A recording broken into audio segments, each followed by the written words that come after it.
So President Trump has flipped on four key policies today.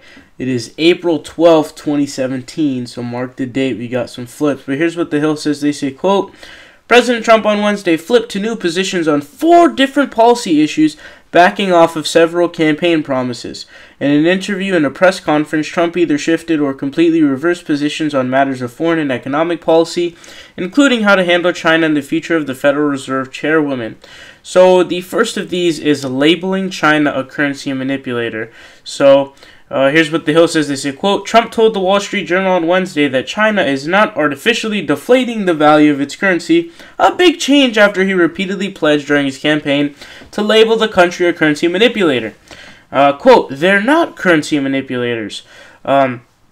The president said, adding that China hasn't been manipulating its currency for months and that he feared derailing U.S. China talks to crack down on North Korea.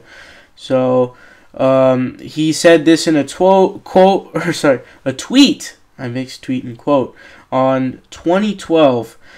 He said, quote, once again, Obama fails to classify China as a currency manipulator. He just helped China steal even more jobs and money from us. And the other one is on Janet Yellen's future. So basically, he had attacked her during the campaign trail, but now he is saying that he will think about hiring her. Not so important, but or significant in this case. Maybe it is in terms of policy affection. If so, you can leave that in the comments. But anyways, the next is on the Export-Import Bank.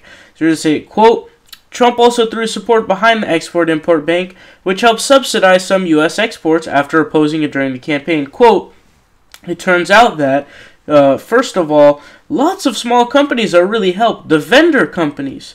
Instinctively, you would say, isn't that a ridiculous thing? But actually, it's a very good thing, and it actually makes money. It could make a lot of money.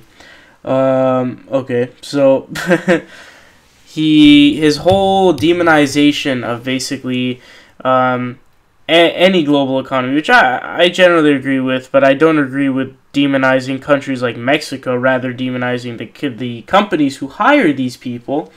He's basically flipping on a lot of that stuff. It seems like he's starting to soften up. His stance on NATO is probably the one you'll see most headlines about. So anyway, so here's what I say. The Hill says, quote, Trump said NATO is, quote, no longer obsolete during a Wednesday press conference with NATO Secretary General Jens Stoltenberg, backtracking on his past criticism of the alliance. During the campaign, he frequently called the organization, quote, obsolete, saying did little to crack down on terrorism and that its other members don't pay their, quote, fair share. Quote, I said it was obsolete. It is no longer obsolete. That's what he said. So they continue. Trump still insisted that NATO allies, quote, meet their financial obligations and pay what they owe. This is funny.